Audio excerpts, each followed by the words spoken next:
너 우리 경기도의 경기라는 이름이 내년이면 무려 1000년이 되는 거 알아? 1000년? 1000년이라고 하니 왠지 환상 속의 도시 같다. 1000년의 해를 맞이해서 경기도에서는 투어를 다니며 우리 도민들의 의견을 모으고 있대. 모아서 뭐하게? 우리의 의견을 모아 정책이 되게 한다는 거지. 단순히 1000년이 된 환상 속의 도시가 아니야. 우리의 상상이 현실로 구현되는 곳이야. 대한민국의 심장 경기도. 고려시대부터 불린 경기라는 이름은 어느새 1000년이 되었습니다. 1000년 동안 대한민국의 심장으로 뛰어온 만큼 경기도민의 목소리를 모아 미래 비전을 만들어가겠습니다. 이 캠페인은 경기도와 경기문화재단이 함께합니다. 새해 특집 시사잡기 정관용입니다. 윤태권 실장과 함께 2018년 올 한 해 정치를 좀 전망해 보도록 하겠습니다. 윤태권 실장 어서 오십시오. 네, 안녕하세요. 새해 복 많이 받으시고 예, 복 많이 받으십시오. 올 한 해도 많은 활약 부탁드립니다. 예, 감사합니다. 올 전국 어떻게 될까요? 지난 연말에 청와대 핵심 관계자가 이런 말을 했답니다. 올해 하반기 국정 운영이 이게 나라냐는 물음에 대한 응답이었다면 예. 여기서 올해란 건 2017년 작년 이야기죠. 그렇죠. 내년 2018년은 이게 삶이냐에 대한 응답이 될 것이다. 민생. 그렇죠. 예. 자, 2016년 10월 최순실 게이트가 처음 터져가지고 그렇죠. 촛불 집회, 탄핵, 대선 그리고 적폐청산까지 이 뭐랄까 이게 정치로 달려왔지 않습니까? 2016년 말부터 2017년까지는 예. 물론 이렇게 딱 나눠가지고 말하는 게 적절치는 않지만은 정치보다는 민생, 삶의 문제 쪽으로 좀 국정의 운영도 그렇고 정치권도 경쟁을 하지 않을까. 예. 특히 상반기보다 하반기에 그렇게 될 가능성이 높을 것 같아요. 청와대도 또 민생에 초점을 맞춰서 그쪽의 정책적인 개선 노력에 주력하겠다라는 의지를 피력한 그렇죠. 거겠죠. 정당들도 그렇게 예. 이제 경쟁을 할 거고요. 근데 방금 이제 상반기보다는 하반기 이렇게 말한 게 네. 상반기에는 아무래도 지방선거가 있지 않습니까? 그렇죠. 6월에. 예. 그러니까 이게 정치 이슈가 그까지 갈 건데 또 지방선거를 기점이라고 말씀드리는 게 지방선거는 전국 규모 선거고 되게 중요한 선거지만은 예. 대선이나 총선보다는 조금 다르지 않습니까? 생활 밀착형인 게 가깝잖아요. 예. 생각해 보시면은 우리가 광역단체장도 뽑지만은 시장, 구청장, 구의원, 군의원까지 다 뽑지 않습니까? 맞아요. 그럼 그분들은 이제 지역 이슈, 생활 이슈를 가지고 많이들 들고 나오잖아요. 예. 각 당들의 이제 초점도 그쪽으로 이게 좀 옮겨갈 수밖에 없다. 예. 물론 좀 보수적이냐 진보적이냐는 있겠지만은 민생을 사이에 두고 각축을 벌이는 쪽으로 갈 가능성이 높다는 거죠. 내세우는 공약 이런 것도 정치적 슬로건보다는 우리 지역 사회에 어떤 사업을 어떻게 하겠다. 네. 이런 것들 쪽으로 가니까 말이죠. 예. 자, 그래도 좀 시기별로 볼까요? 일단 연초 지금 국면은 이제 국민의당, 바른정당 통합 국면이지 네. 않습니까? 네. 이게 지금 정치권에서는 이제 핫한 이슈인데 이렇게 봐요. 저는 통합 그리고 국민의당 분열은 참 이게 상반된 이야기인데 이 두 가지 다가 상수가 아닐까 싶습니다. 예. 그렇다면은 이게 통합이 상수라고 하고 분열이 또 상수라고 한다면은 호남 중심의 이제 국민의당 반통합 측 의원들이 원내 교섭단체를 구성할 수준이 될 것인가? 그리고 또 이게 나갈 때 헤어진다는 게 깔끔하긴 어렵지만 어떻게 좀 양측이 좀 상처를 최소화하면서 헤어질 수 있을 것인가? 뭐 이런 거 아니겠습니까? 그러면은 이제 나가는 게 어느 쪽이냐에 따라 가지고 통합하는 쪽의 역량은 또 어느 만큼이냐? 이건 이제 같이 연동되는 문제인 거죠. 예. 결국 국민의당의 세대결이죠. 그렇죠. 국회의원 숫자를 누가 더 많이 가져가느냐. 네. 통합 쪽으로 가져가느냐. 통합 반대 쪽이 가져가느냐. 네. 윤태권 실장은 어느 쪽이 많을 것 같아요? 뭐라고 말씀드리기가 어려운데 지금 보면은 왜 전당원 투표 가처분 신청한 의원들 숫자가 한 20명 정도 돼요. 그런데 이 20명이 100% 다 나갈 것인가? 그건 또 약간 다른 이야기일 수가 있거든요. 좀 두고 봐야 되겠죠. 그 부분은. 자, 국민의당, 바른정당의 통합 그리고 국민의당이 어떤 식으로 쪼개지느냐. 그게 이제 상반기 1월 달에는 아마 제일 중요 이슈가 될 것 같고 2월 정도부터는 바로 이제 지방선거 공천 그렇죠. 과정. 달력 이렇게 우리가 생각해 보면요. 2월 평창 동계올림픽 시즌이 될 겁니다. 아하. 그 설 연휴도 그 평창 동계올림픽 시즌 중이에요. 끝나면은 곧바로 지방선거 국면이라고 봐야 되겠죠. 그렇죠. 각 당에서 이제 경선. 아무래도 여당은 경선이 치열할 것이고 야당은 작년 말부터 전략공천 이야기가 나오다시피 좀 경선의 열기는 덜할 것 같아요. 근데 이번 지방선거는 과거하고 좀 다를 거예요. 뭐가 달라요? 옛날에는 서울이 최고 전선이었지 않습니까? 항상 그렇죠. 그렇죠. 예. 서울이 그냥 관심사긴 관심사인데 여야 대결의 면에서 본다면은 주 전선은 수도권보다는 남쪽, 부산, 경남, 호남이 격전지가 될 가능성이 저는 높아 보여요. 예. 수도권은 좀 여당 강세 현상이 나타날 가능성이 지금으로 본다면은 높고. 그렇죠. 왜 남쪽으로 전선이 이어지느냐?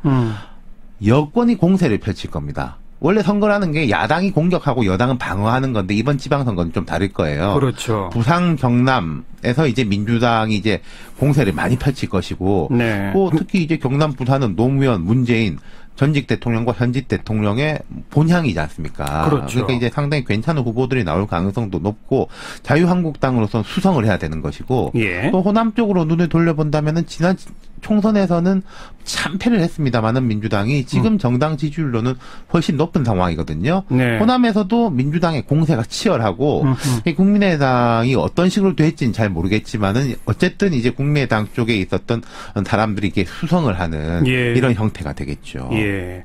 지금 뭐 더불어민주당의 지도가 다른 정당에 비해서 워낙 압도적으로 높기 때문에 네. 지금 윤태권 실장 분석대로 수도권에서는 여당이 다수 좀 우세할 것이다. 예. 그러면서 부산, 경남이나 호남까지도 공세를 펼친다. 예, 전선이 남쪽으로 내려가는 아니 거죠. 만약 그렇게 돼서 어쩌면 전국을 석권하는 뭐 이럴 수도 있는 거 아니에요? 2006년 지방선거 때는 완전히 거꾸로였습니다. 그때가 이제 열린우리당 노무현 전 대통령 때인데 전국에서 그 당시에 열린우리당이 전북 한 곳만 이겼어요. 맞아요.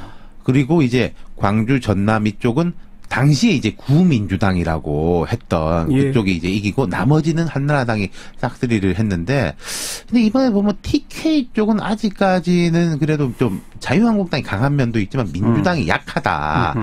이렇게 볼 수 있다면 나머지에서는 말씀하신 그런 구도가 펼쳐질 가능성도 있죠. 예. 재보궐선거도 동시에 열리죠. 그렇습니다. 서울 두 곳은 확정돼 있습니다. 흥미로운 게 이제 강남 쪽에 있는 송파 그리고 강북 쪽에 있는 노원이에요. 예. 뭐 연말에 이렇게 복권이 된 정봉주 전 의원 출마설도 들리는데 예. 그 다음에는 호남, 충청, 부산 등에 골고루 지금 확정돼 있는데 예. 몇 개 더 늘어날 수 있는 게 예. 현역 의원들이 광역단체장 후보로 나서면은 배지를 떼고 나가는 거잖아요. 그렇죠. 그러면은 지금보다 더 늘어날 수 있을 건데 이게 지방선거하고 유사하게 네. 여당이 유리할 겁니다. 지금으로서는. 예. 네. 그런데 여당이 최대한 모든 재보궐선거를 싹쓸이 한다고 해도 과반 의석이 되고 이런 건 아니거든요. 거기까지 못 좀 미치죠. 늘어나는 수준이기 예. 때문에 예. 20대 국회 구도 자체가 바뀌진 않는다. 그러니까 지금으로 봤을 때 이제 6월 선거에서 여당이 이제 약진할 가능성이 높지만은 그럼 기세를 더 올라가겠지만 그렇다고 뭐 본질적인 게 바뀌기까지는 어렵다. 예. 국회는 여전히 네. 여소야대다. 그렇죠. 그럼 지방선거 그 뒤는 이제 정치가 어떻게 여당이 이제 우세하다고 만약 가정을 하다면은 예. 다시 이제 야당 혁신 이야기 나오지 않겠습니까? 야당이 패배한다면 그렇죠. 예. 그럼 이때부터는 양당제 회기냐, 다당제 유지냐가 사실은 제가 볼 때는 한 7월, 8월 이때 결판이 될 것 같아요. 국민의당, 바른정당 통합해서 지방선거를 치렀는데 성과가 별로 좋지 않다면 그렇죠. 또 요동치겠죠. 그렇죠. 그때가 이제 결판이 날 것 같고 예. 여당 같은 경우에는 올해 같은 경우 사실 존재감이 좀 미약해요. 그 대통령 인기가 워낙 좋으니까 이제 그런 면이 있는데. 작년에 그랬다. 예. 작년에 그랬죠. 예. 지방선거 이후에는 좀 목소리를 내지 않을까. 꼭 청와대하고 대립한다기보다는 이제 좀 당이 청와대를 이끌거나 이제 좀 힘을 보태거나 예. 이런 쪽으로 갈 수도 있을 것 같아요. 그 모든 건 사실 이제 지방선거의 결과에 맞습니다. 따라서 예. 좌지우지 되겠죠. 대통령 청와대 고공 지지율은 계속 이어갈까요? 이게 뭐 워낙에 우리나라는 뭐 사건들이 많이 발생하니까 그런 게 없다는 가정을 해본다면은 제가 볼 땐 지방선거 전까지는 확 떨어지고 이렇지는 않을 것 같아요. 조금 이제 왔다 갔다 하는 수준인데 근데 이 지방선거 이후로 본다면은 과거 심판론이나 적폐청산에 대한 효용감이 좀 떨어지지 않겠어요? 아무래도. 그렇죠. 그리고 그때가 되면은 내년 하반기가 되면은 작년에 약속했던 부분들에 대해서 어느 정도 성과를 거두기 시작해야 되는 거거든요. 그렇죠. 특히 민생 부분에 있어가지고 예. 그런 점에 있어가지고는 그러니까 청와대에 대해서 좀 책임을 묻는 목소리도 높아질 수 있다. 그렇다면은 지금보다는 뭐 지지율 자체는 조금 떨어질 가능성이 하반기 가서는 아까 제가 그래서 여당의 목소리가 올라갈 가능성이 높다라고 하는 것도 같은 맥락인 거죠. 아마 또 이런 생각을 하니까 서두에 윤태곤 실장이 소개했지만 얼마 전에 청와대 핵심 관계자가 내년에는 삶, 그렇죠. 인생 문제다. 이게 삶이냐에 대해서 대답을 하겠다. 라고 하는 얘기도 바로 그런 인식에 그렇죠. 근거한 거죠. 예. 개헌은 어떻게 되는 거예요? 개헌은요, 이게 본질적으로 자유한국당이 안 한다고 하면 못 하는 겁니다. 그냥 아주 간단하게 말씀드려가지고요. 예. 연말에 이제 홍준표 대표가 우리는 반개헌 세력이 아니라 예. 뭐 12월에 하자는 이야기다라고 하는데 예. 자유한국당이 그렇게 주장하면 그렇게 갈 수밖에 없어요. 예. 비판을 하고 안 하고를 떠나가지고. 예. 그래서 이제 대통령 개헌 발의 이야기가 솔솔 나옵니다.